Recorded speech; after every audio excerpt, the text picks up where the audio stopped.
Assalamualaikum warahmatullahi wabarakatuh.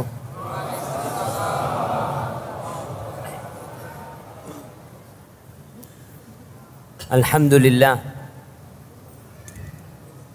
alladzi jama'ana 'alal huda wat tuqa. Segala puji bagi Allah Jalla Jalaluh yang telah mengumpulkan kita di atas petunjuk dan ketakwaan kepada-Nya. Tatkala semua persahabatan, semua ikatan akan menjadi permusuhan, hanya satu ikatan yang tidak akan pernah terlepas, yaitu ikatan iman dan takwa. Allah Jallat azamatuh berfirman, al-akhillau yawma idzin ba'duhum li ba'din adu illal muttaqin. Kata Allah, mereka yang saling mengasihi, mereka yang saling menyayangi, mereka yang saling mencintai, kelak pada hari kiamat akan saling bermusuhan. Kita lihat ada banyak pengelompokan manusia di muka bumi ini. Ada banyak perkumpulan. Ada yang berkumpul karena hobi dan kesenangan. Sama-sama pencinta alam, dia kumpul sama pencinta alam. Sama-sama suka motor lama, dia kumpul. Ada klub Vespa, ada klub Avanza, Moge, ada Moge di Sumbawa. Mereka punya perkumpulan. Ada yang berkumpul di bawah payung dan naungan politik. Sama-sama satu partai, sama-sama bajunya. Ada yang di bawah satu ormas. Tapi ingat, semua bentuk perkumpulan kelak akan mewariskan permusuhan pada hari kiamat, yang mungkin di dunia kita melihat mereka seakan-akan Masya Allah saling mencintai, kelak akan saling bermusuhan kecuali orang-orang yang bertakwa. Semoga perkumpulan kita malam ini dikarenakan Allah Jalla Jalaluh. Allahumma salli wa sallim wa zid wa barik wa an'im ala sayyidina wa maulana Muhammadin wa ala alihi wa ashabihi ajma'in. Ya Allah, semoga salawatmu, salam berkah dan nikmatmu senantiasa Engkau curahkan untuk hamba kekasihmu, untuk baginda Nabi kita Muhammad sallallahu alaihi wasallam, untuk manusia terindah yang pernah Allah ciptakan, untuk manusia termulia yang pernah menginjakkan kakinya di muka bumi. Dan semoga selawat itu bersambung untuk keluarga beliau, untuk istri-istri beliau, untuk putra-putri beliau, dan untuk seluruh sahabat Nabi. Semoga Allah meridhai kita bersama mereka. Amma ba'd. Ahibati fillah, siapa yang punya utang?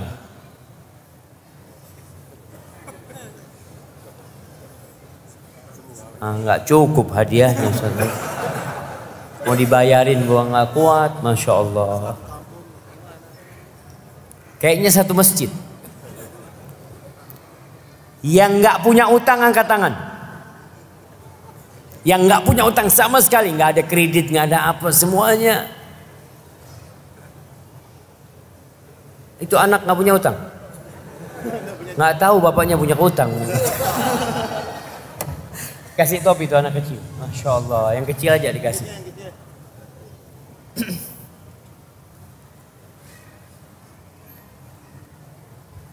Kadangkala kondisi yang menyebabkan kita berhutang bukan karena suka berhutang.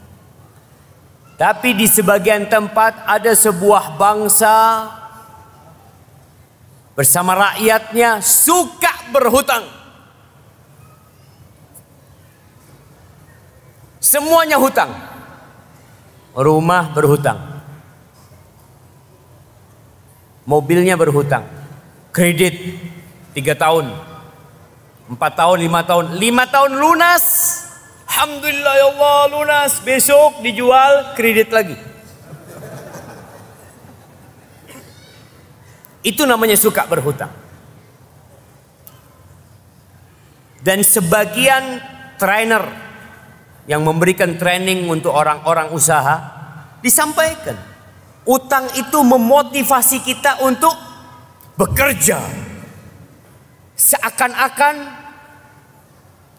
dia itu maling yang mengejar-ngejar kita, sehingga kita berusaha dan berupaya supaya bisa bayar utang. Jadi kalau antum nggak punya utang, males. Subhanallah. Inilah yang menyebabkan sebagian orang hidup berhutang. Ada yang berhutang karena gengsi. Dia bisa beli motor harga 5 juta. Dapat nggak motor 5 juta di Sumbawa? 4 juta? 3 juta? Masya Allah. 2 juta? Dapat jamaah. Tapi beli yang 15 juta supaya kelihatan keren. Padahal tiap malam, kalau di akhir bulan dia bingung mau bayar pakai duit yang mana. Dilihat kalung istrinya masih bertengger di dada. Gimana kalau kita jual untuk bayar hutang? Allahu Akbar.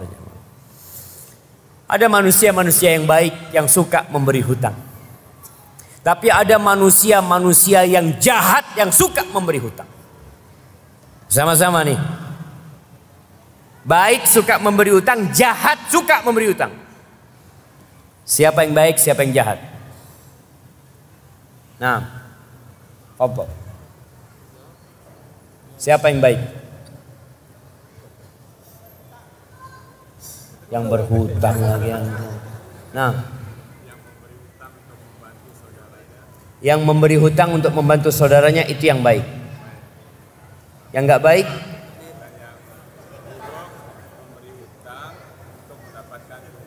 Masya Allah, memberi hutang untuk mendapatkan keuntungan. Kasih hadiah yang besar dia, hadiah nih, Masya Allah. Nah, kasih itu, kasih ini, kasih ini. Antum punya utang? Punya utang nggak antum? Aduh. Utang sama orang baik, orang jahat? Orang jahat. Astagfirullahaladzim. Tambah lagi hadiah. Ada topi mana? Iya, kasih hadiah lagi, tambahin. Karena punya utang sama orang jahat. Haibatibillah. Jarang yang punya utang sama orang baik. Jarang. Rata-rata punya utang sama orang jahat. Dia memberi hutang dengan tersenyum, tapi di belakangnya ada pedang yang dia siapkan. Silahkan.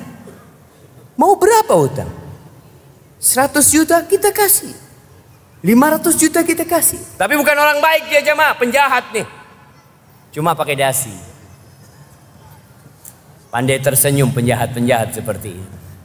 Agama Islam agama yang sempurna. Mengatur segala urusan manusia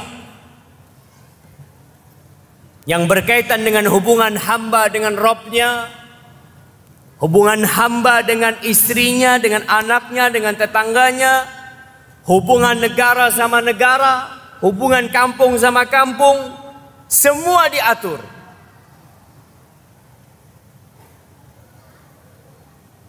Tapi sebagian kita nggak baca Quran. Yang tahu dari Al-Quranul Karim mungkin dia pikir hanya sholat, puasa, zakat, haji. Bukan hanya itu. Semuanya diatur. Bahkan ada satu surat atau satu ayat terpanjang di dalam Al-Quranul Karim. Ayat itu ayat tentang hutang. Kalau antum tahu Indonesia dulu pada zaman turunnya ayat ini, 1400 tahun yang lalu Indonesia itu masih apa jemaah? Tahun 600-an. Masih di bawah Majapahit. Tuh di negeri Arab sana. Di negeri yang tidak ada kampus dan perkuliahan, sudah Allah turunkan ayat-ayat hukum notaris.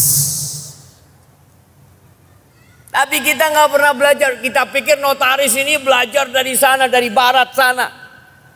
Wallahi jamaah, barat itu hidup dalam kegelapan. Sampai datang Tariq bin Ziyad, berangkat menyeberangi Selat Maroko, kemudian menyeberang ke Andalusia, yang ketika itu mereka hidup dalam fase kegelapan mereka. Datang Islam, perguruan-perguruan tinggi didirikan di sana, mahasiswa-mahasiswa dari orang-orang Kristiani datang belajar di Toledo, di Malaga, di Cordoba. Subhanallah, itu Islam. Ayat terpanjang itu di surat apa? Ayat berapa? Anda kasih hadiah. Masya Allah, antum angkat tangan duluan. 282. Betul jamaah? Masya Allah, kasih hadiah. Masya Allah, barakallahu fikum. Al-Baqarah 282. Pulang dari sini antum baca, nanti dapat hadiah. Hadiahnya tiap ayat, tiap tiap huruf antum dapat 10 kebaikan. Tapi kalau antum baca nggak tahu artinya, antum dapat hadiah tapi sulit dapat hidayah. Kebanyakan kita baca Quran nggak tahu artinya. Dapat pahala Ustaz, dapat. Ada kalamur Rahman. Man qara'a harfan min kitabillah falahu bihi hasanah. Yang baca satu huruf dari Al-Quranul Karim, dia akan dapat satu kebaikan dilipat gandakan jadi 10 sama Allah Azza wa Jal. Walaupun nggak tahu artinya. Alif Lam Mim, nggak tahu artinya, dapat 30 kebaikan.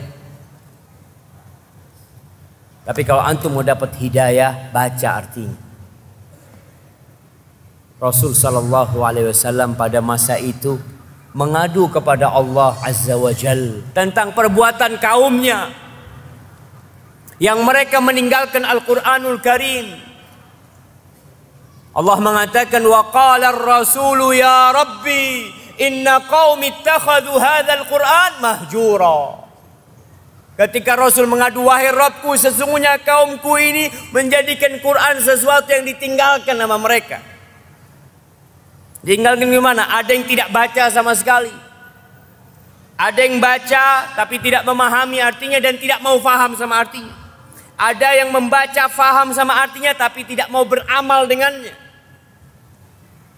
Itu yang menyebabkan banyak di antara kita tidak tahu nih agama yang indah, yang Allah mengatur sampai urusan utang piutang diatur, ditulis. Jadi kalau yang utang tolong ditulis. Allah mengatakan, ya ayyuhalladzina amanu idza tadayantum bidainin ila ajalin musamma faktubu. Tulis. Kalau utangnya itu ada waktunya, umpamanya nanti sebulan mau bayar, kalau cuma 2 hari 3 hari nggak dicatat nggak apa-apa.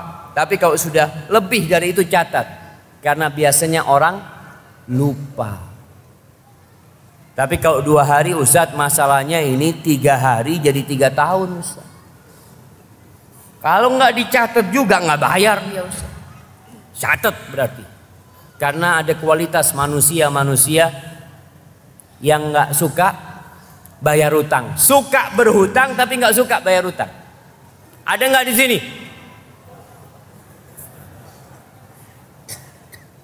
Jamaah rahimakumullah, berkaitan dengan menghutangi orang lain, kita dianjurkan untuk membantu saudara kita yang kesusahan. Apa bedanya riba sama mengutangin orang? mengutangin orang itu dapat pahala sedekah. Afwan, ana salah pertanyaannya. Ana minum dulu jamaah.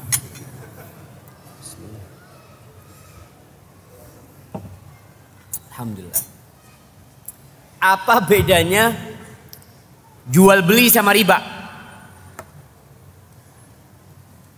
Nah, fadhol.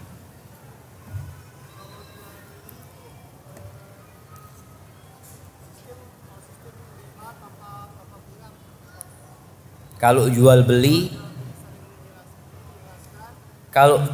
saling mengikhlaskan. Tunggu, masjid sebesar ini mic-nya cuma satu. Masya Allah. Kayaknya antum harus beli mic lagi jamaah. Nah, baik. Kalau jual beli saling mengikhlaskan, akadnya jelas. Kalau riba saling mengikhlaskan, akadnya jelas juga.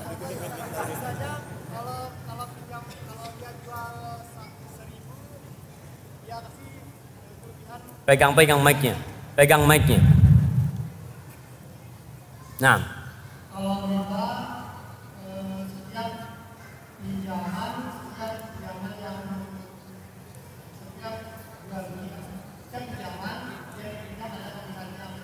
ada kelebihannya.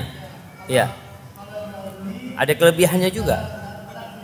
Kok nggak ada kelebihannya? Iya, dia beli 1.000, dia jual 1.500. Iya kan, sekarang ana beli buku ini 1.000, ana jual 1.500, halal nggak? Halal.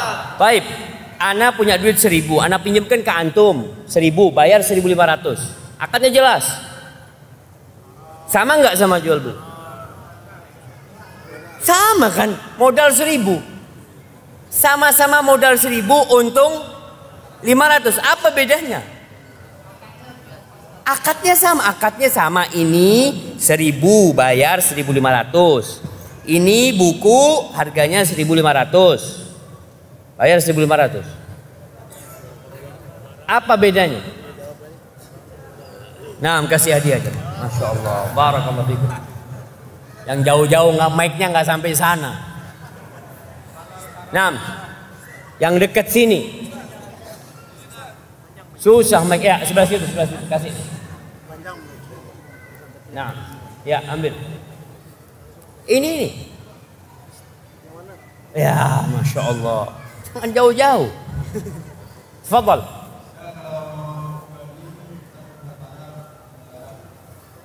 Kalau jual beli berupa tukar menukar barang sama uang.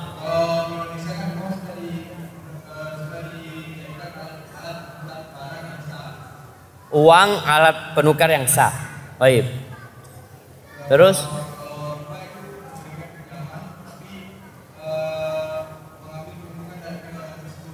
iya memang betul. Riba itu memberikan pinjaman, ambil keuntungan. Jual beli kan ngambil keuntungan juga, sama.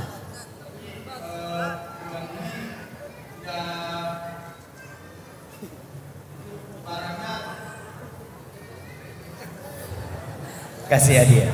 Masya Allah. Udah cukup jamaah. Cukup udah. Nah, bedanya itu asasnya yang berbeda. Orang jual beli asasnya memang cari keuntungan. Orang meminjamkan dalam Islam asasnya itu mencari pahala.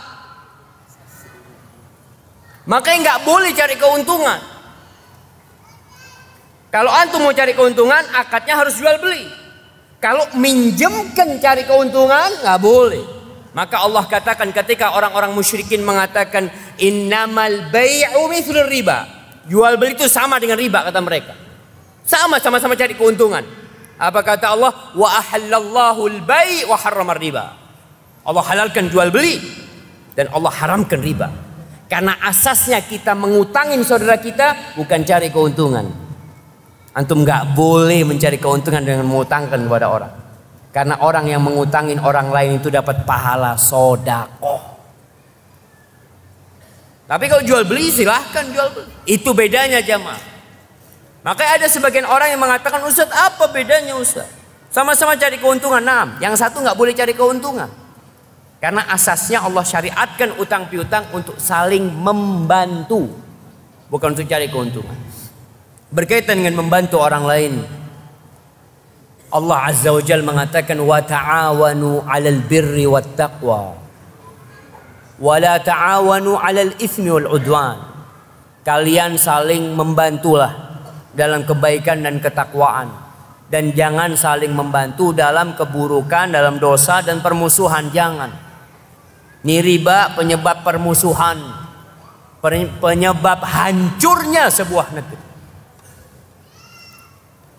Kata Nabi sallallahu alaihi wasallam, "Man naffasa an mu'minin kurbatan min kurabid dunya, naffasallahu anhu kurbatan min kurabi yaumil qiyamah." Kata Nabi alaihi salatu wasallam, barang siapa yang melepaskan kesulitan, satu kesulitan seorang mukmin, maka Allah akan lepaskan dia dari satu kesulitan pada hari kiamat. Wa man satara musliman satarahullah. Barang siapa yang menutup aibnya saudaranya yang muslim, maka Allah akan menutup aib dia di dunia wal akhirah. Wa man yassara ala mu'sirin yassarahullahu alaihi fid dunya wal akhirah. Barang siapa yang memberikan kemudahan buat orang yang kesusahan, Allah akan mudahkan urusan dia di dunia dan di akhirat. Kalau antum sedang punya masalah, sedang kesulitan, antum cari orang yang kesulitan, antum bantu dia, Allah akan mudahkan kesulitan. Kita kadang-kala kalau sedang kesulitan cari lobby, siapa yang bisa bantu? Siapa yang bisa nolong kita? Siapa yang bisa melepaskan kita dari kesulitan ini, dari masalah ini? Antum biasanya cari orang besar. Kemana Rabbul Alamin yang ketika sujud kita mengatakan Subhana Rabbiyal A'la wa bihamdi? Kemana Allah pada waktu itu? Antum ambil duit antum, antum lihat orang-orang yang kesusahan, antum bantu dia, antum mudahkan dia, lalu antum angkat tangan, Allahumma yassir alayya ya Rabb. Ya Allah, mudahkan urusanku ya Allah. Dia yang ala kulli syai'in qadir. Kemudian dalam hadis yang diriwayatkan oleh Al-Baihaqi dalam Syu'abul Iman dan dihasankan oleh Syekh Albani rahimahullahu taala dari Abu Umamah radhiyallahu taala anhu, kata Nabi alaihi salatu wasallam, dakhala rajulun al-jannah. Ada seorang lelaki yang masuk surga. Fara'a ala babiha maktuban, dia lihat di salah satu pintu surga. Nah, antum, ada berapa pintu surga? Yang ditanya jawab. Ada berapa pintu surga? Antum mau masuk surga enggak? Nah, pegang tuh mic-nya. Kalau nggak tahu pintu surga, gimana mau masuk surga antum? Ada berapa pintu surga? Masya Allah. Ada berapa? 7. Pintu neraka itu. Astagfirullahaladzim. Astagfirullahaladzim. Kasih hadiahnya nggak apa jemaah. Masya Allah. Antum 8, Masya Allah. Had, fadal. Ada 8 pintu surga itu jemaah. Ini orang melihat di salah satu pintu surga. Cerita Nabi SAW, tertulis ala babiha as-sadaqatu bi 10 amsalih. Sedekah itu akan dilipatkan jadi 10 kali lipat. Wal qardu bi 18. Dan ngutangin orang lain dengan niat baik itu akan dapat pahala 18 kali lipat. Hadis ini dihasankan oleh Syekh Albani dan oleh sebagian ulama didhaifkan. Tapi yang ana ingin ingatkan, bahwa saya memberikan hutang kepada orang lain itu besar pahalanya. Maka kenapa nggak boleh kamu cari untung dari saudaramu? Karena engkau dapat pahala dari Allah Azza wa Jalla. Ketika kita tidak cari pahala sama Allah, kita malah cari keuntungan dari manusia, Allah murka tatkala itu. Allah umumkan perang ketika itu. Allah katakan, ya ayyuhalladzina amanu ittaqullaha wa dharu ma baqiya minar riba in kuntum mu'minin. Wahai orang-orang yang beriman, bertakwalah kepada Allah dan tinggalkan sisa-sisa riba kalau beriman. Kalau kafir nggak usah. Terus. Ini buat yang beriman. Fa in lam taf'alu fa'dhanu biharbin minallahi wa rasulih. Kalau kalian tidak melakukan, maka diumumkan kepada kalian. Asal tahu aja kalian. Allah mengumumkan perang sama kalian dan Rasulnya bersama kalian. Allah sudah sediakan pahala 18 kali lipat. Tapi antum cari keuntungan dari saudara antum. Abdullah bin Mas'ud radhiyallahu taala anhu,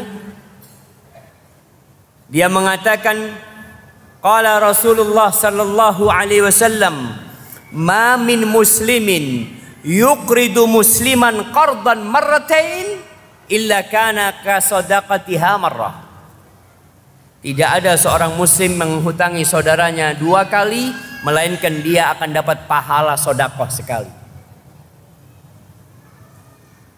Tadi 18, yang ini kok sekali sedekah. Kondisi kadangkala menentukan kapan dilipat gandakan sampai 700 kali lipat, kapan hanya menjadi 10 kali lipat. Tapi Allah Azza wa Jalla berjanji akan memberikan ganjaran yang besar buat kalian. Ada cerita Alqamah, seorang tabi'in. Alqamah ini punya utang sama Sulaiman Ibn Yusuf kalau nggak salah jemaah. Tunggu ana lihat.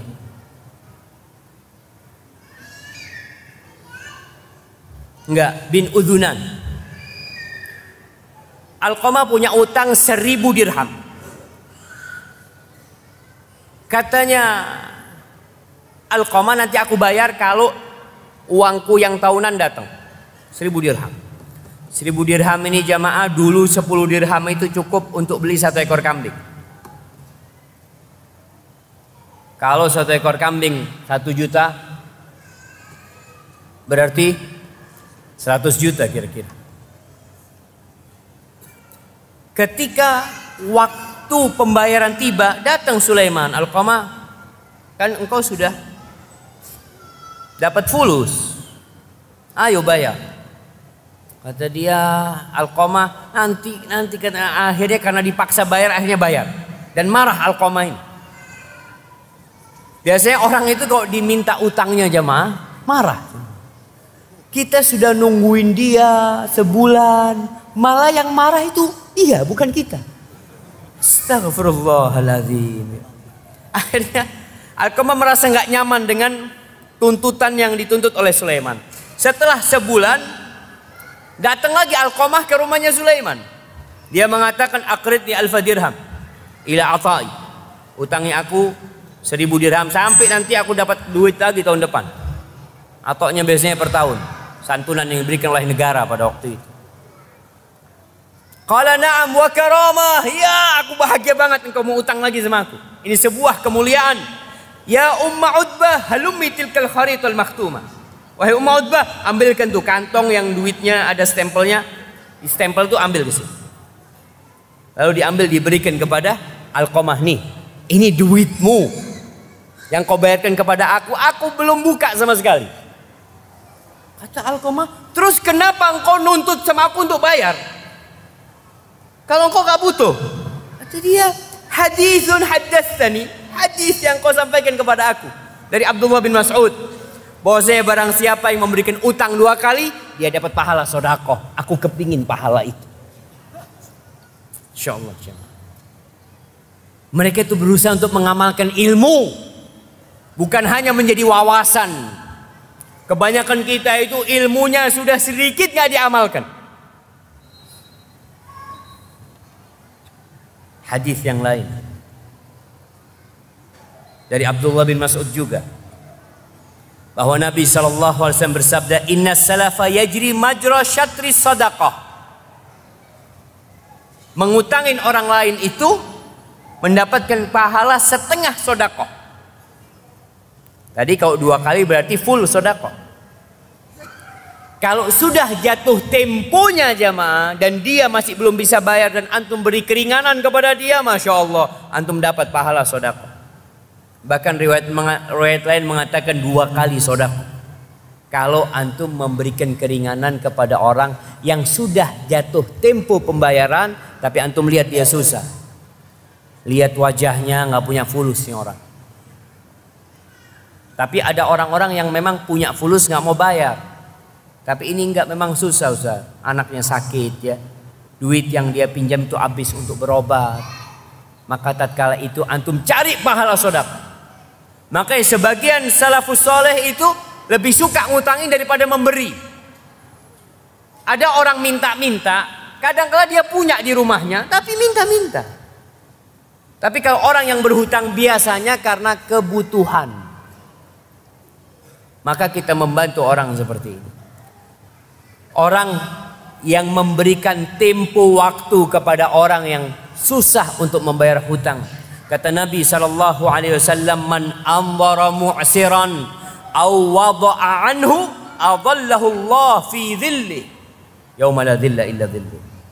Barang siapa yang memberikan tempo waktu tambahan buat orang yang susah untuk membayar hutang atau mengikhlaskan utangnya, maka Allah akan memberikan naungan kepada dia kelak pada hari kiamat di padang mahsyar. Pada hari tidak ada naungan kecuali naungan Allah Jalla Jalaluhu. Maka tatkala antum melihat orang susah, nggak bisa bayar, antum ikhlaskan dan antum berharap, ya Allah mudah-mudahan tatkala matahari mendekat kepada hamba di padang mahsyar, tatkala semua tenggelam dalam keringatnya, Engkau berikan naungan kepada hamba ya Allah, karena hamba sudah membebaskan utangnya fulan. Karena sejatinya dunia ini akan kita tinggalkan. Kemudian akan selamat orang yang memberikan waktu kepada orang yang berhutang ini, akan selamat dari panasnya neraka Jahannam. Kata Nabi SAW dalam hadis riwayat Ahmad, man anzara mu'siran aw wada'a lahu waqahu Allahu min fahi jahannam.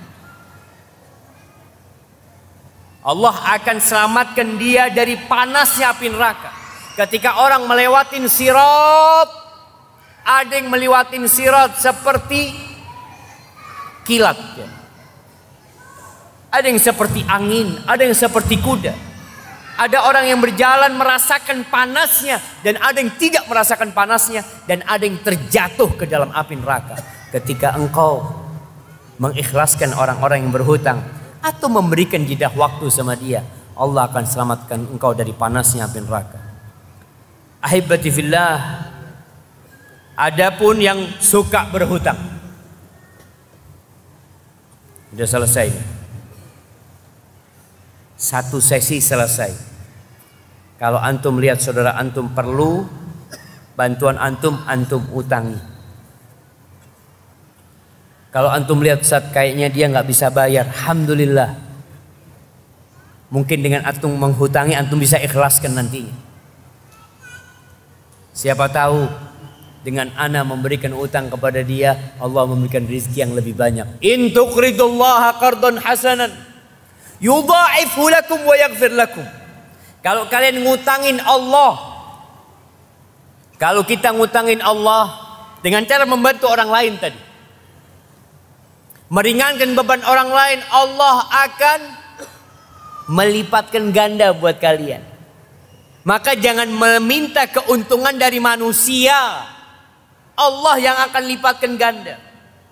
Kalau kita bicara bunga yang diberikan manusia, berapa sih jemaah? Kalau kita investasi,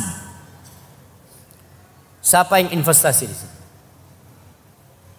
Yang punya investasi sekarang, angkat tangan. Nah, antum dapat berapa persen dari keuntungan? 10-30%. Kok tidak ditetapkan? Kok tidak tentu? Harus tentu. Maksudnya dari segi ini kan ada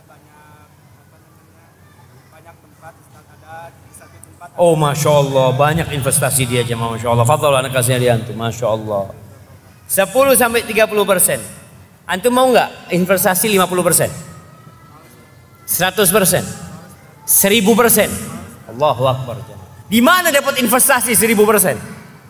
Investasi 30% banyak yang bodong, banyak yang bohong. Orang taruh 100 juta dapat untung 30 juta, Masya Allah. Siapa yang nggak mau jemaah? Tapi Allah Azza wa Jal menawarkan kepada kita investasi 10 kali lipat, 1000%. Antum taruh uang 1 juta, Allah kasih berapa? 10 juta. Mau antum? Allah kasih 700 juta aja mah. Tapi kenapa kalau kita sodakoh itu kok mikir panjang? Kalau antum sodakoh 2000, 5000 mudah. Tapi 1 juta mikir. Kadangkala kayaknya anak sholat istikharah dulu. Padahal Allah janji seorang sahabat yang membawa seekor onta full dengan perlengkapannya, dibawa nih kepada Nabi SAW. Ya Rasulullah, hadhihi fi sabilillah. Apa kata Nabi SAW? Laka biha yaumal qiyamah 700 naqah kulluha makhtumah. Kelak engkau akan dapat ganti dari Allah 700 ekor onta, semuanya lengkap dengan pelananya pada hari kiamat nanti. Bukan satu. Terus kenapa kita kalau investasi sama Allah kok sedikit, kalau sama manusia kok besar? Karena kadangkala kita kurang yakin sama janji Allah Azza wa Jalla. Sodakoh nih, kata Nabi Muhammad SAW, wasodaqatu burhan. Sodakoh itu bukti yang panas jemaah. Bukti. Kalau antum beriman, kalau antum nggak sodakoh, berarti nggak beriman. Kalau nggak sodakoh, kata Nabi SAW, la yajtami'u imanun wa syuhun fi jawfil abdi. Iman itu nggak pernah kumpul sama sifat kikir. Di hati nggak pernah kumpul. Kalau ada sifat kikir berarti imannya pergi. Ya kalau sifat kikirnya sedikit, ya tentu imannya masih ada lah. Tapi dengan sekadar antum, sifat kikir antum itu, sekadar itu pula iman yang pergi dari dada kita. Maka bicara sekarang berhutang. Rasul sallallahu alaihi wasallam meninggal dunia meninggalkan hutang. Sallallahu alaihi wasallam. Tapi hutang beliau terjamin dibayar. Karena beliau menggadaikan baju besinya. Jadi orang mati kalau meninggalkan hutang ada jaminan selesai dibayarin. Lunas berarti dia mati lunas.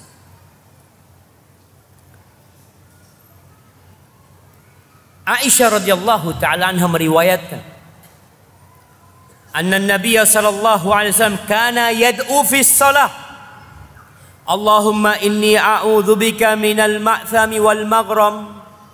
Nabi itu mengatakan, ya Allah, aku berlindung kepadamu dari dosa dan dari hutang ya Allah. Nabi berlindung dari hutang. Sering beliau baca itu. Sampai akhirnya ada yang bertanya, ini doa ketika sholat.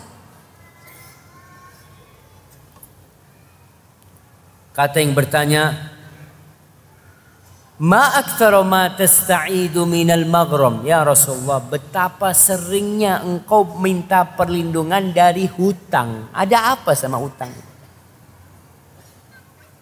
Kata Nabi SAW, innar rajul idza gharim haddatsa fakadzab wa wa'ada fa akhlaf. Ternyata utang ini mengantarkan ke dosa jemaah. Awalnya nggak dosa, tapi dia itu jembatan menuju dosa.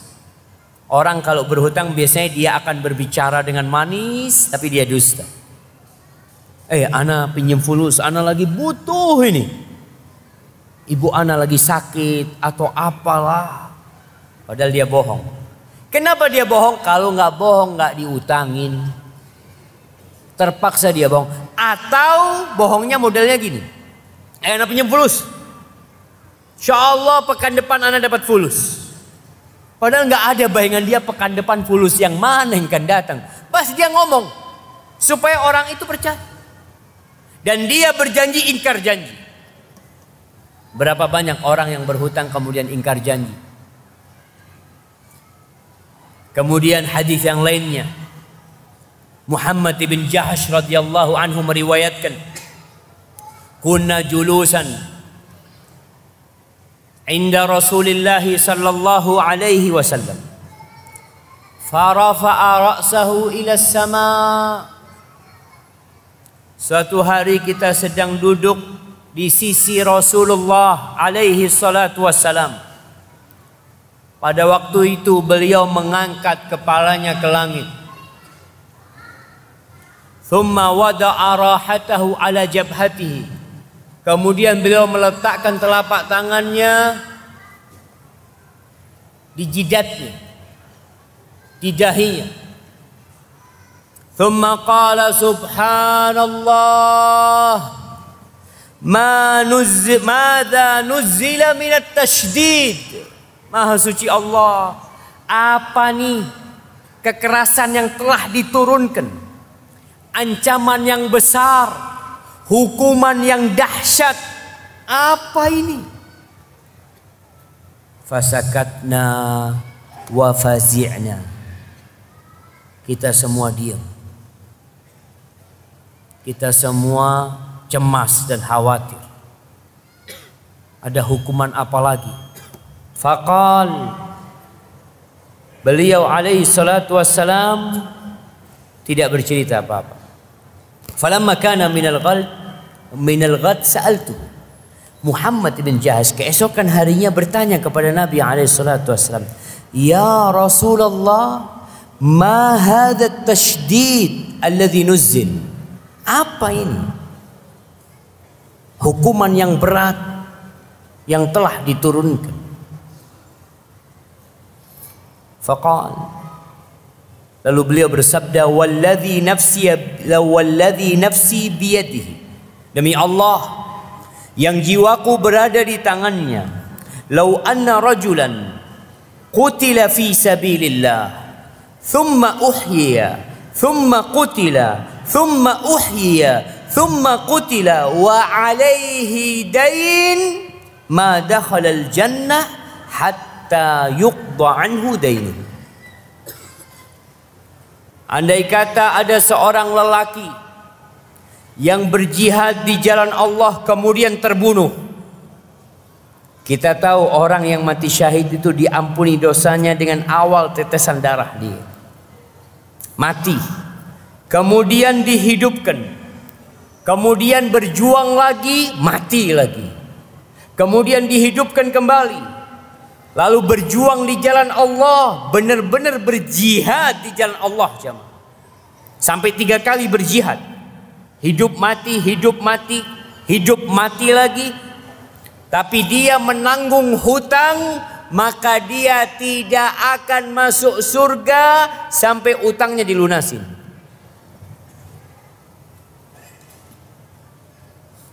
Maka jangan meremehkan hutang. Ini hutang biasa yang nggak ada ribanya.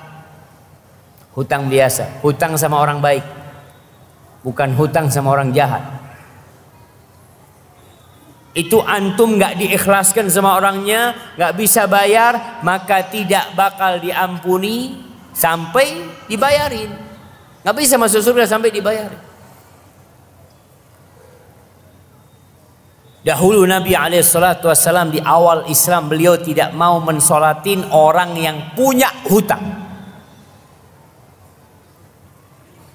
Kalau ada orang mati, Nabi SAW bertanya, punya hutang nggak? Nggak punya, beliau sholat. Punya hutang nggak? Punya hutang? Nggak. Aku nggak mau sholatin. Suatu hari Abu Qatadah radhiyallahu taala anhu melihat ada orang meninggal dunia punya utang 2 dinar. 2 dinar. 2 dinar itu berapa juta? Yang kasih hadiah. Nah, 2.800.000. Gimana ngitungnya? Gimana? 2 kalah. 1 dinar itu 4/4 gram emas. 1 dinar 4/4 gram emas murni. Kali 600. 1 dinar berarti 6 kali 4. Berapa? 28. 24 tambahin 1/4 200 jadi 26. 2550 kali 2 3 juta pas. 1 dinar. Oke, 1 dinar 3 juta pas. Ini Ustadz masalahnya, anak nggak berani jemaah. Ustadz dagang emas juga, masya Allah. Jadi tahu sama harga emas. Oh iya lupa dia, masya Allah. Fadal. 3 juta kali 2, 6 juta utangnya. Kata Abu Qatadah, aku yang nanggung utangnya. Nanggung doang, belum dibayarin. Ketika ketemu sama Abu Qatadah keesokan harinya, engkau udah bayarin belum? Udah Rasulullah SAW. Al-an baradat alaihi jilb. Sekarang kulitnya dingin karena udah dibayar. Artinya kalau ada orang yang menanggung tapi belum bayarin, masih bahaya tuh orang dalam kuburan. Makanya buat anak yang orang tuanya meninggal dunia, menanggung hutang, meninggalkan warisan, apa kata Allah Azza wa Jalla? Min ba'di wasiyatin yusa biha audain. Warisan baru boleh dibicarakan, baru boleh dibagi kalau sudah utang dilunasin, kalau sudah wasiat ditunaikan.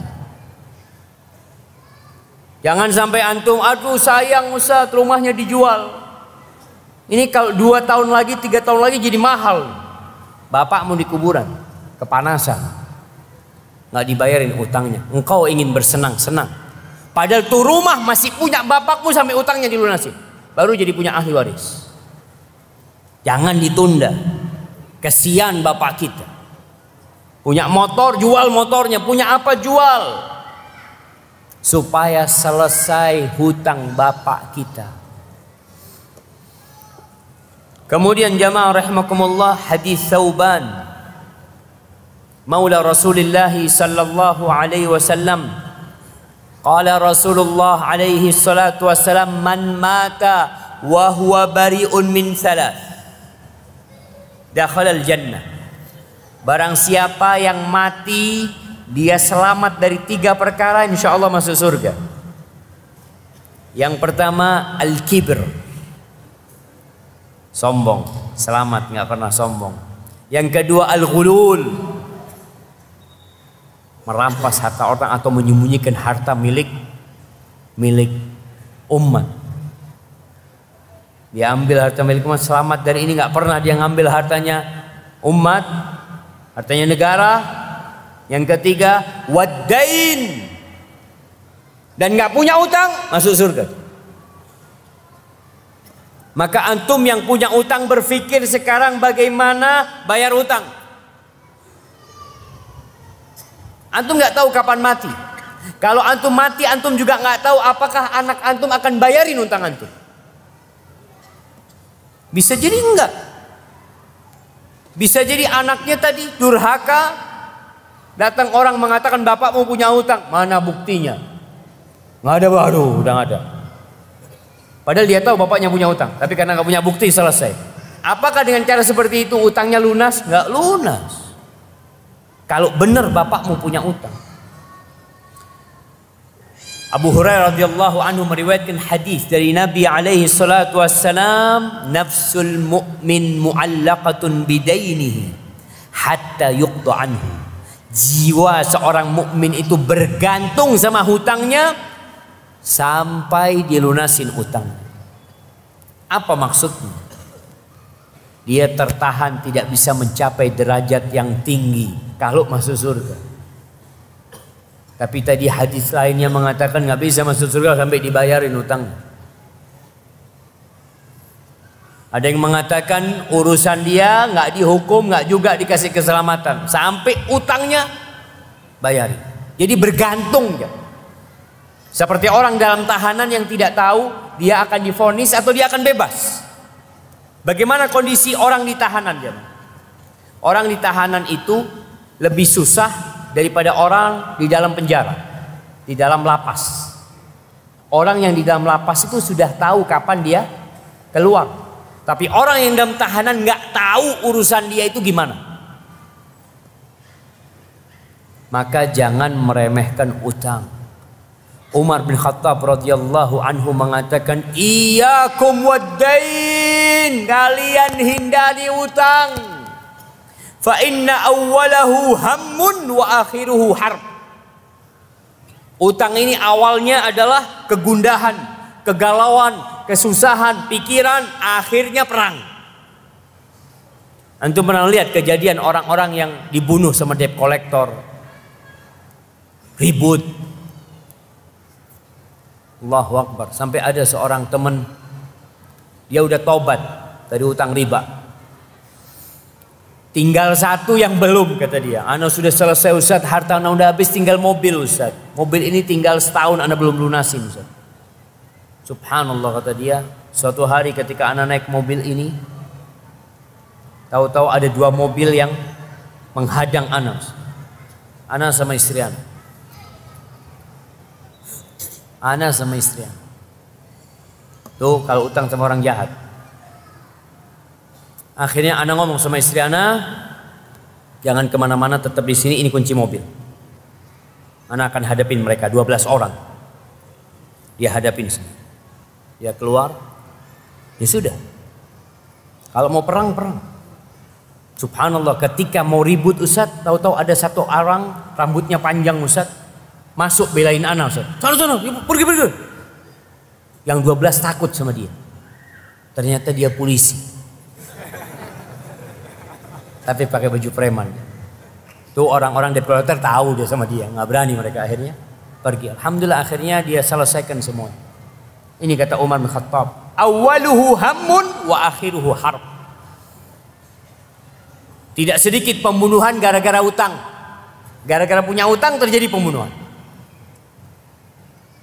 Maka jangan berhutang.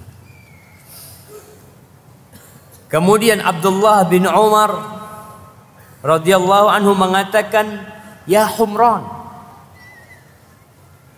kepada mungkin murid dia, ittaqillah wa la tamut wa alaika din. Bertakwalah kepada Allah dan jangan mati bawa utang. Fayu'khadhu min hasanatika la dinar thumma wa la dirham. Nanti yang akan diambil itu kebaikanmu. Yang untuk bayar utang itu pahalamu. Sholat capek bertahun-tahun, pahalanya buat bayar utang. Karena pada hari itu antum nggak bisa bayar dengan uang. Yang terakhir, orang itu boleh berhutang dengan catatan. Yang pertama, niat untuk bayar. Dari awal antum niat untuk bayar. Ada orang-orang yang awalnya, aduh nanti ini insya Allah orangnya baik kok, mungkin gak akan menagih. Bahkan antum niat gak bayar. Antum niat mau bayar. Karena kata Nabi SAW, man akhadha amwalan nas yuridu ada'aha adallahu anhu. Wa man akhadha amwalan nas yuridu itlafaha atlafahu Allah. Barang siapa yang mengambil uang orang dengan niat untuk mengembalikannya, maka Allah akan bantu dia bayar utangnya. Allah yang bantu. Kalau antum niat. Tapi yang ngambil uang orang dengan niat tidak mau bayar, Allah akan hancurkan orang ini. Maka niat mau bayar. Yang kedua, dia yakin atau paling tidak punya dugaan besar bisa melunasi utang. Jadi antum sudah kebayang lah, insya Allah anak bisa ngelunasin. Mungkin antum ada uang, mungkin antum ada kerjaan, insya Allah anak akan berusaha melunasi. Tapi kalau antum tidak yakin nggak bisa bayar, antum harus ngomong sama dia. Mas, mamanya, Pak ini bayar utangnya 1 bulan ya. Saya nggak tahu bisa bayar apa enggak. Kira-kira diutangi apa enggak? Terpaksa bohong. Tadi nih mengantarkan kepada kebohongan. Dia tahu nggak tahu bulan depan bisa bayar apa enggak. Tapi tulislah bulan depan, insya Allah nak bayar. Padahal dia nggak tahu. Maka kalau dia memang nggak bisa bayar, dia sampaikan, anak nggak tahu bisa bayar bulan depan apa enggak. Tapi anak akan berusaha. Anak benar-benar nggak tahu mau dapat uang dari mana. Tapi anak akan berusaha. Tapi kalau antum nggak, insya Allah ada sih duit, ada mobil, ada apa yang bisa dijual umpamanya. Ana alhamdulillah punya gaji tiap bulan sekian, insya Allah ana bisa nyicil. Silakan tuh. Yang ketiga, hutangnya dalam urusan yang disyariatkan, yang diperbolehkan dalam agama. Bukan untuk berfoya-foya, bukan untuk bersenang-senang. Kita lihat Rasulullah Sallallahu Alaihi Wasallam utangnya buat apa? Utangnya buat makan, jemaah. Buat makan, bukan buat beli motor.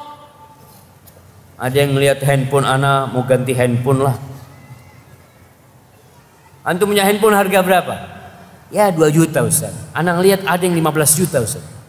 1 tahun. Utang kredit 1 tahun. Utang nih jemaah. Padahal antum tidak perlu. Maka itu dibenci dalam agama. Kenapa? Karena antum memberatkan diri antum yang sejatinya antum itu orang bebas. Kalau antum punya utang, antum jadi tawanan utang antum. Jadi tawanan. Kemanapun antum pergi, antum akan dikejar. Maka kalau berhutang boleh untuk urusan yang memang diperbolehkan dalam agama. Tidak untuk ya masalah gengsi, untuk menunjukkan antum orang kaya. Jangan sampai antum datang naik motor tersenyum padahal antum sedang dikejar sama debt collector. Ya antum tersenyum siang itu, malam antum kebingungan. Yang berhutang, yang punya utang, lunasi utangnya dengan cepat. Nggak mampu melunasi hutangnya, minta tolong sama Allah Azza wa Jalla. Apa doanya supaya dilunasi hutangnya? Nah, antum punya utang. Dia dulu, nah. Punya utang antum? Punya. Apa doanya?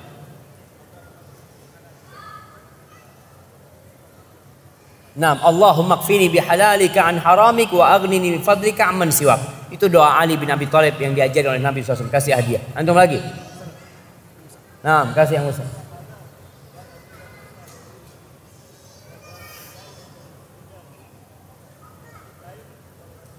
Masya Allah. Wa ghalabatid dain wa qahri rijal. Antum punya utang juga? Punya utang? Ada, Masya Allah. Kasih hadiah juga. Masya Allah. Orang-orang yang punya utang alhamdulillah sudah hafal doanya. Alhamdulillah. Taib, ada doa yang dibaca Nabi SAW sebelum tidur jemaah. Sebelum tidur antum ingat sama utang antum biasanya. Baca nih doa. Nabi SAW mengajarkan. Beliau mengatakan, Allahumma Rabbas samawat wa rabbal ard wa rabbal arshil azim Rabbana wa rabba kulli syai. Ya Allah, Rabb langit yang 7 lapis dan bumi, Rabb pemilik arsy yang maha agung, Rabb kami dan Rabb kulli syai'in faliqil habbi wan nawa. Allah yang membelah biji dan yang membelah biji kurma. Wa munzilat Taurat wal Injil. Engkau ya Allah yang menurunkan Taurat dan Injil. Wal Furqan dan menurunkan Al-Quranul Karim. A'udzubika min syarri kulli syai'in anta akhidun binafsiyati. Aku berlindung kepadamu dari kejahatan segala sesuatu yang engkau memegang ubun-ubun kejahatan itu atau makhluk itu. Allahumma antal awal falaysa qablaka syai' wa antal akhir falaysa ba'daka syai' wa antal zahir falaysa fawqaka syai' wa antal batin falaysa dunaka syai'. Bayangkan ini tawassul dengan asmaullah al-husna, dengan kebesaran Allah Azza wa Jalla. Apa yang diminta? Iqdi anna ad-dain wa aqnina minal faqr. Ya Allah, lunasi utang kami ya Allah. Cukupi kami dari kefakiran ini. Hadis ini diriwayatkan oleh Imam Muslim. Dibaca sebelum tidur. Ketika antum miring ke kanan, baca itu doa. Semoga Allah melunasi utang antum. Hadza wallahu a'lam bishawab. Itu yang bisa kita kaji pada kesempatan kali ini. Mungkin kita masuk ke sesi tanya jawab. Masya Allah. Bismillah.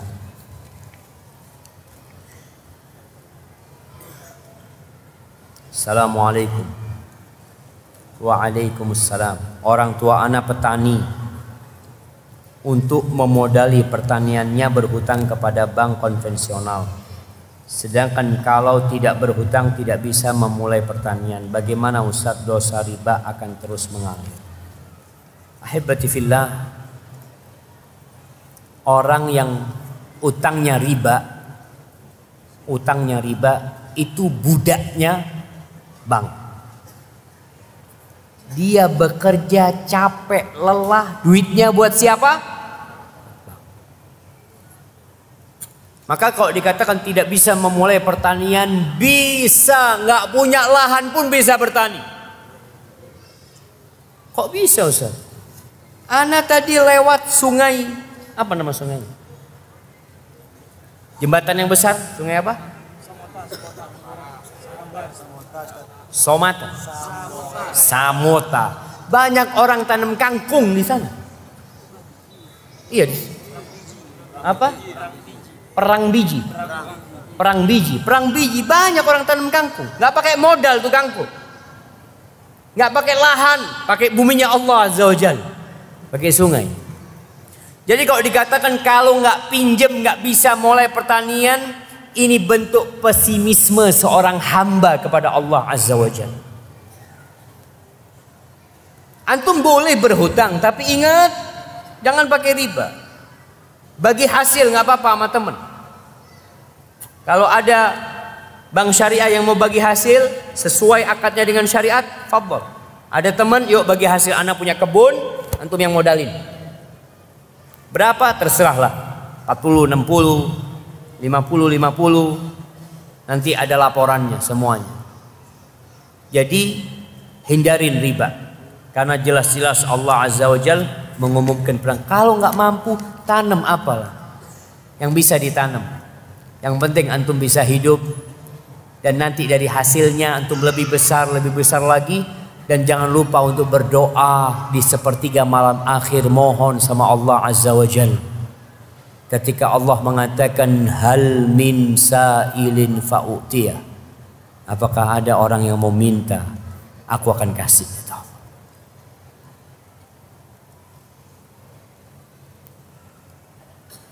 Dalam perjanjian hutang pegawai negeri dengan bank, apabila meninggal dunia maka hutangnya lunas. Bagaimana hal ini dipandang secara syariat? Kalau dia mau ngelunasin nggak apa-apa. Tapi masalahnya antum utangnya riba. Apakah hutang ini benar-benar sudah lunas atau ada ketentuan lain? Mohon penjelasannya. Kalau mereka memang mengatakan kalau antum meninggal dunia, udahlah antum nggak usah bayar, sudah anak ikhlaskan. Tapi kan sistem utangnya itu riba apa bukan? Afwan Ustaz. Apakah poligami harus minta izin dulu kepada istri pertama?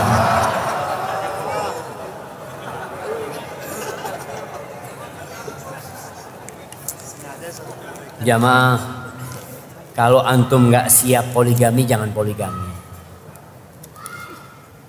Ada seorang yang baru saja ana dapat WA-nya. Tadi ana sampai bingung. Ini ada seorang istrinya, istri yang kedua kalau nggak salah, WA ana, Ustaz, ana istrinya fulan Ustaz. Suami ana ini istrinya 4. Yang 3 udah diceraikan. Tinggal 1 lagi Ustaz. Subhanallah. Dan suaminya mengatakan, ana nggak bisa berbuat adil daripada ana berdosa Ustaz. Akhirnya dia istrinya tinggal 1. Jadi jangan main-main dengan poligami. Kalau tidak berani dan tidak mampu berbuat adil. Kata Allah, fa in khiftum alla ta'dilu fawahida. Kalau takut tidak bisa berbuat adil, cukup satu. Satu rasa empat. Masya Allah. Antum bilang sama istri antum, anak mau satu tapi ya yang bener lah melayani. Ngomong, kalau memang tidak mampu.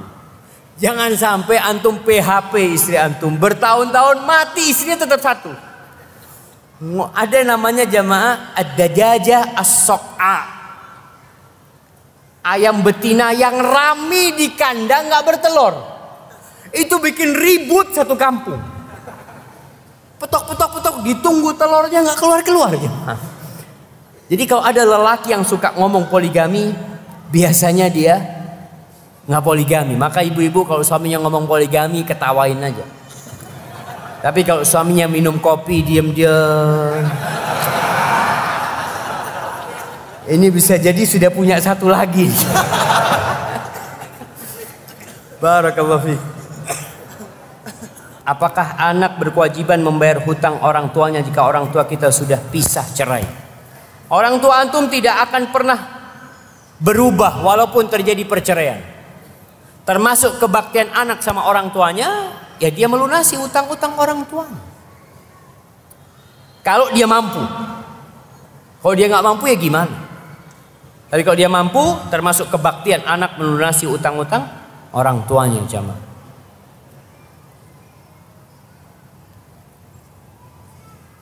Bismillah, afwan, izin bertanya Ustaz, bolehkah berhutang sebagai modal menikah? Jazakallahu khairan. Ini bicara kebutuhan. Tadi kita bicara menikah boleh karena kebutuhan. Boleh. Antum hutang untuk menikah boleh. Dengan catatan tadi antum punya kemampuan insyaallah membayarnya dan antum niat bayarnya. Kalau bisa antum jangan utang sama orang lain, utang sama mertua.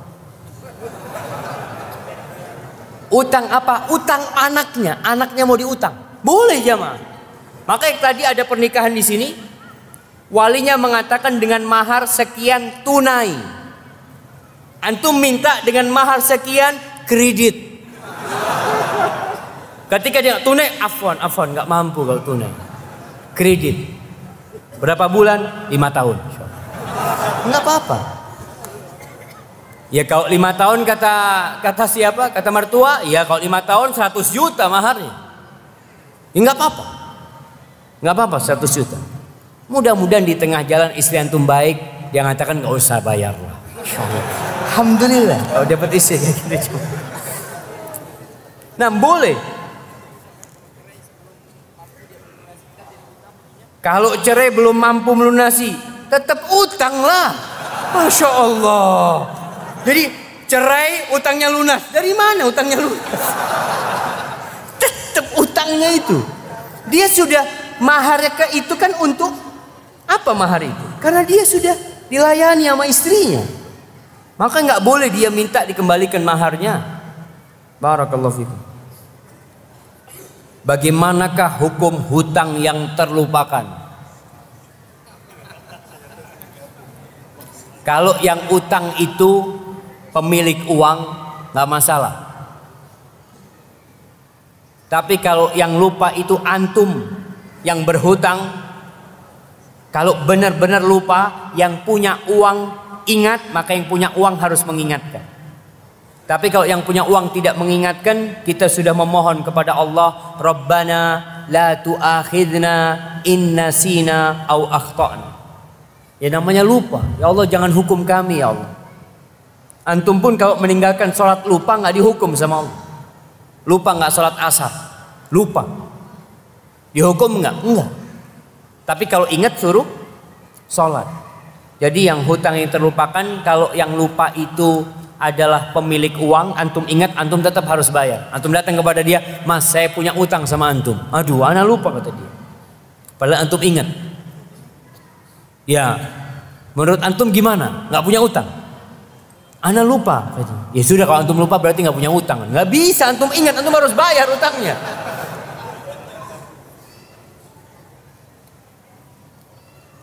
Nah, bagaimana hukumnya hutang janji sementara sudah meninggal? Apakah hutang janji harus dibayar oleh ahli warisnya? Nggak harus. Kalau hutang janji nggak harus dibayar sama ahli warisnya. Ya kalau ahli warisnya mau ngasih, silahkan. Tapi tidak wajib untuk melunasinya. Karena yang berhutang sudah meninggal dunia dan dia belum sempat menunaikannya, jadi tidak jatuh kepada ahli warisnya. Afwan Ustaz, saya dulu pernah pinjam di tempat riba. Bahkan sampai sekarang masih belum lunas. Bagaimana hukumnya dengan sisa tersebut sedangkan saya belum bisa melunasinya? Ya antum harus bayar tetap. Kalau ribanya seharusnya antum nggak wajib membayarnya. Kalau antum sudah membayar pokoknya, antum punya utang 1 juta, antum udah lunasin 1 juta, masih sisa 500 belum bayar, 1,5 juta. 500 ini ribanya, antum nggak wajib bayar pokoknya. Bayar apa? Bayar ribanya. Akan tetapi kalau mereka nagih mau nggak mau antum harus bayar. Kalau enggak tadi yang kata Umar bin Khattab, awalnya kegundahan, akhirnya perang antum. Karena apakah mereka akan membebaskan antum? Kalau umpamanya orang yang riba ini anak tuntut antum di akhirat, nggak bisa. Karena riba itu antum yang dituntut di akhirat. Tapi di dunia tetap hukum itu berjalan. Jadi utang antum. Utang riba ini.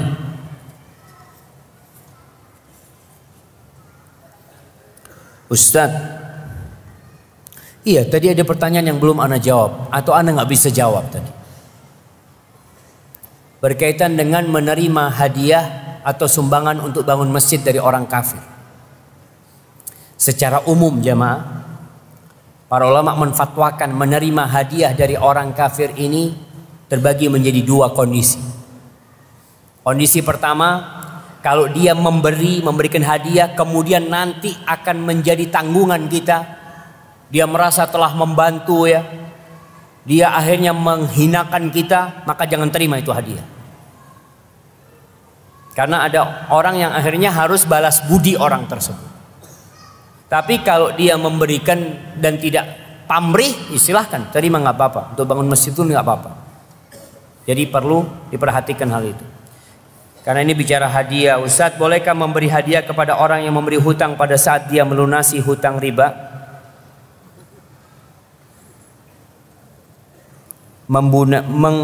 Mengelunasi hutangnya, bukan hutang riba. Dan hal tersebut sering kali dilakukan setiap dia berhutang. Nggak apa-apa jamaah. Sejatinya nggak apa-apa. Antum mau, kalau dia ngutangin antum punya sesuatu hadiah, bawa sesuatu buat dia, boleh. Asalkan tidak ada akad di pertama. Walaupun sebagian ulama melarangnya kalau tradisi orang di sana seperti itu. Jadi kalau nggak bawa hadiah, bulan depan nggak diutangin. Berarti kan orang itu memang mengharap hadiah. Walaupun tidak tertulis. Antum bulan ini pinjam 1 juta. Tanggal 1 Dzulhijjah antum bayar, antum bawa kopi.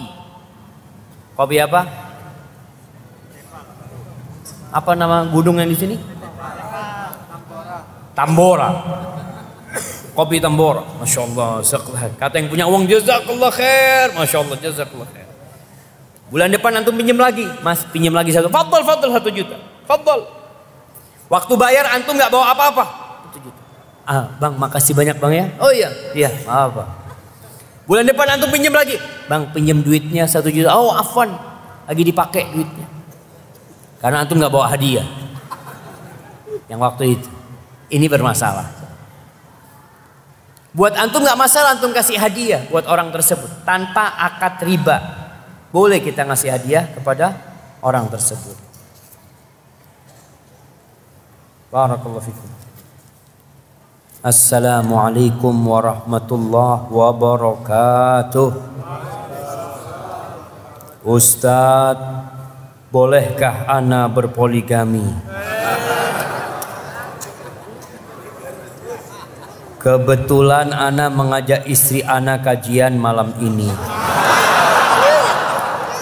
Berharap istri ana paham kalau suami kawin lagi diperbolehkan dalam agama Islam. Karena setiap anak ngomong ke istri minta izin untuk menikah lagi, istri anak langsung sesak nafas dan marah, bahkan mengancam akan menzalimi akhwat yang anak nikahi. Padahal anak belum sempat menikah lagi. Dosakah istri anak atas sikap tersebut? Dan kenapa Ustadz tidak berpoligami seperti ustadz-ustadz lain?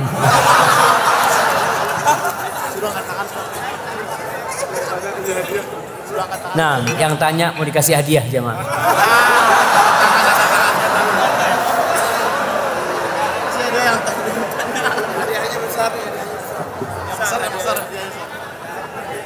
Mana jemaah? Kayaknya istrinya ini kasih hadiah. Janganlah, jangan dikasih hadiah jemaah. Baik. Poligami itu memang nggak harus izin istri. Kalau izin istri kayak gini modelnya, sesak. Silakan untuk mau poligami asalkan mampu poligami. Tapi kalau nggak mampu jangan poligami. Makanya Allah Azza wa Jalla mengatakan fa in khiftum, kalau takut jangan. Takut nggak bisa berbuat adil, takut nanti jadi masalah. Dan orang yang poligami itu sedang mengundang badai ke rumah. Antum harus siap dengan badai tersebut. Jangan badai tak datang antum kabur. Ana ingat cerita temen kawin 2 dia di Jember. Dia cerita dia nikah dengan seorang mahasiswi. Dia tinggal di kos-kosan mahasiswinya ini. Suatu hari dia, istrinya yang pertama nggak tahu jam. Istri yang pertama nggak tahu. Suatu hari dia naik mobil sama istri keduanya. Istrinya ngomong, "Bang, ingin beli cilok." Tahu cilok kan? Nah, akhirnya turun istri beli cilok. Nunggu som, tahu-tahu jamaah ada yang nabrak mobilnya pakai motor jamaah. Dia mau marah melihat istri pertamanya. Itu dia diem di mobil, nggak gerak-gerak dia jamaah. Istri keduanya datang kepada istri pertamanya. Istri pertamanya ini gede jemaah. Yang kedua kecil, rambutnya diambil, diunting-unting suaminya di mobil. Nggak berani kemana-mana. Akhirnya masyarakat yang memisah keduanya ini jemaah. Dipisah semuanya. Akhirnya istri pertamanya, keduanya naik mobil kabur ini sudah. Si istri minta dipulangin ke orang tuanya. Si suami 3 hari tidur di dalam hotel, nggak berani pulang. Punya istri 2 nggak ada gunanya dua-duanya. Sendirian dia hidup akhirnya. Akhirnya suatu saat sudah mulai enakan, si suaminya datang lagi ke istri keduanya. Ayo balik lagi. Nggak, kata dia, engkau nggak belain aku, kata dia. Apa guna suami kayak kamu gitu. Betul sama. Jadi kalau antum tadi berkata istrinya akan mendolimi istri keduanya, antum gimana sikapnya? Maka yang perlu difahamkan istri, para wanita harus tahu kalau poligami itu diperbolehkan dalam agama. Diperbolehkan. Sehingga ketika seorang wanita tidak suka di poligami itu wajar, tapi tidak boleh menolak hukum poligami. Dia merasa berat, dia menerima hal itu. Maka suami mau poligami mampu, ya udah berangkat poligami. Terus nanti gimana? Ya urusan antum nantinya. Nanti gimana? Jadi kalau bicara minta izin, wallahu alam, siapa yang bisa mengizinkan jemaah? Rasul sallallahu alaihi wasallam ketika nikah lagi, ya nikah lagi boleh. Tahu-tahu istrinya tahu. Apakah istri Nabi itu akur jemaah? Enggak juga jemaah. Mereka ribut. Ya, tapi ributnya ribut yang wajar lah. Sampai pernah Aisyah radhiyallahu taala anha lagi duduk bersama Saudah. Nabi alaihi salatu wasallam di tengah. Ini Saudah lagi berkunjung ke rumahnya Aisyah. Karena Saudah memberikan malamnya kepada Aisyah. Nabi nggak lagi bermalam di rumahnya Saudah alaihi salatu wassalam. Lagi duduk, Aisyah di sampingnya, Saudah di samping, Nabi di tengah. Kaki Nabi SAW itu satu di kakinya Aisyah, satu di kakinya Saudah. Aisyah lagi bikin adonan, belum jadi roti, masih adonan. Setelah jadi adonan dikasihkan ke Saudah, kuli, makan. Enggak, kata makan atau aku usapi wajahmu dengan ini. Enggak, kata Saudah, ini udah tua Saudah jemaah. Itu sama Aisyah diambil, diusapin di wajahnya Saudah. Nabi ini ngelihat istrinya berantem nih.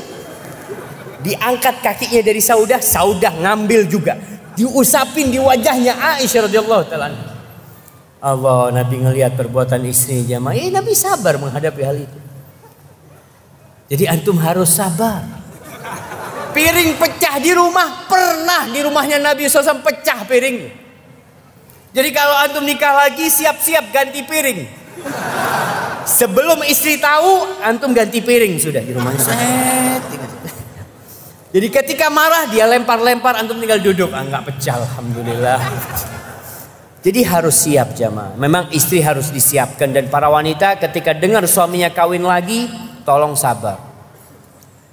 Sebagian wanita mendengar suaminya tidak sholat, suaminya nggak sholat, dia diam. Suaminya berbuat maksiat, dia diam. Suaminya nikah lagi, kiamat terjadi. Nggak boleh. Kenapa yang halal engkau marah-marah, yang haram engkau diamkan? Barakallahu fikum. Nah, hukum hutang yang diasuransikan di bank. Hutang diasuransikan di bank. Hutangnya riba, asuransinya riba, double antum ribanya jamaah. Barakallahu fikum.